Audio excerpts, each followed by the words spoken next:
वडोदरा में बन रहे समा ब्रिज का विवाद लगातार बढ़ता जा रहा है। पुरानी डिजाइन के मुताबिक ही ब्रिज बनना चाहिए या फिर नई डिजाइन के मुताबिक ब्रिज को बनाया जाना चाहिए, इस मामले को लेकर विवाद उठ खड़ा हुआ है।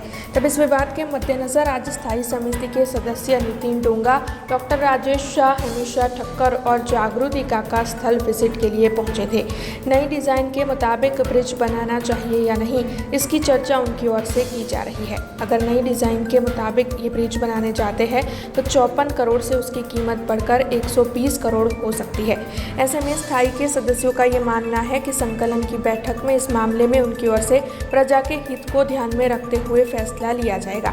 लेकिन फिलहाल तो उन सभी का यही मानना है कि पुरानी डिजाइन के हिसाब से ही ब्रिज बनना चाहिए, नागरिकों के पैसों का दुरुपयोग नहीं होना चाहिए। तब इस मामले में स्थायी समिति के सदस्यों का क्या कहना है, आइए सुनते हैं। स्थायी समितिમાં જે પણ એજન્ડા આવે છે એનો સ્થાયીના સભ્યો દ્વારા વિવિધ પાસાઓનો એનો અભ્યાસ કરવામાં આવે છે। એના ભાગરૂપે આજે અંબેડકર સર્કલ ખાતે જે બ્રિજ બનવાનો છે એ બ્રિજમાં જૂની ડિઝાઇન અને નવી ડિઝાઇન એમાં શું ફરક છે, જૂની ડિઝાઇન અને નવી ડિઝાઇનથી લોકોને સગવડતામાં શું ફેરફાર થશે, દરેકે દરેક રૂપિયો અમારા સિટીઝન્સનો, અમારા નાગરિકનો ટેક્સના રૂપિયાનું વળતર એમને પૂરું મળવું જોઈએ એવો અભિગમ સ્થાયી સમિતિનો છે અને હર હંમેશ માટે રહેશે। એના માટે જ અમે આ ભેગા થયા છીએ। આસપાસના જે દરેક નાગરિક છે આપ જોઈ શકો છો કે એમનો પણ વ્યૂ લેવામાં આવ્યો છે। આ ઓફિશિયલ નથી કે આમ જ થોડું જોઈને ભેગા થયા છે, પણ એમની પણ જાણકારી, એમની પણ સગવડતાનો વિશેષ વિવિધ પાસાઓનો અભ્યાસ કરવામાં આવ્યો છે।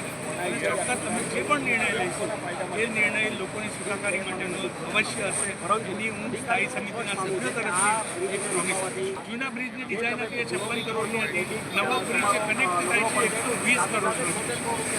રાજ્ય સરકારની એટલી સારી સહાય છે એટલે કોઈ પણ ખર્ચો હોય પણ લોકોની સુખાકારીમાં ઊની આંચ ન આવવી જોઈએ એના માટેનો હોય છે। પણ અમારા સ્થાયી સભ્યોનો પણ એક ફરજ હોય છે કે આ રૂપિયાનું વળતર અમારા સિટીઝન્સને મળે એની સંપૂર્ણ તકેદારી રાખવામાં આવે છે। ગઈકાલે અમારે સ્થાયીનો જે એજન્ડા આવ્યો એમાં જે ઉર્મી 4 રસ્તાવાળો બ્રિજ છે એ ઉર્મી બ્રિજ તોડી અને આગળ નવો બ્રિજ બનાવવો આખી લંબાઈવાળો, એના માટે અધિકારીને બોલાવ્યા હતા કે આ બ્રિજ લંબાવવાની જરૂર શું પડે અને એ લંબાવવાથી શું ફાયદો થશે અને જૂની ડિઝાઇન બનાવવાથી શું નુકસાન થશે।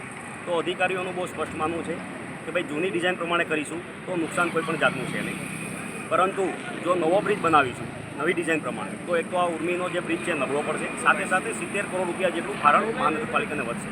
અને આ જૂની ડિઝાઇન પ્રમાણે જો અમે બ્રિજ કરીશું તો બાજુમાં અમને 6 મીટર જેટલો સર્વિસ રોડ પણ મળે છે। એટલા માટે અમારા સાથી સ્થાયીના સભ્યો આદરણીય રાજેશભાઈ અને હમીશાબેન પણ મારી સાથે છે, એમનું પણ માનવું અસ્પષ્ટ છે કે ભાઈ આ જૂની ડિઝાઇન પ્રમાણે બ્રિજ થવો જોઈએ। સાથે સાથે સ્થાનિક લોકો પણ ખૂબ મોટી સંખ્યામાં છે, એ લોકોનું પણ બહુ સ્પષ્ટ માનવું છે કે ભાઈ આ ખાલી ને ખાલી જે જૂની ડિઝાઇન પ્રમાણે તમે અહીંયા જે કહી રહ્યા છો એ પ્રમાણે જ બ્રિજ થવો જોઈએ। એટલે મારા સભ્યોની અને બધાની પણ આ લાગણી છે। અમે આ વાત અમારી સંકલનમાં અને સ્ટેન્ડિંગમાં ચોક્કસ મૂકીશું।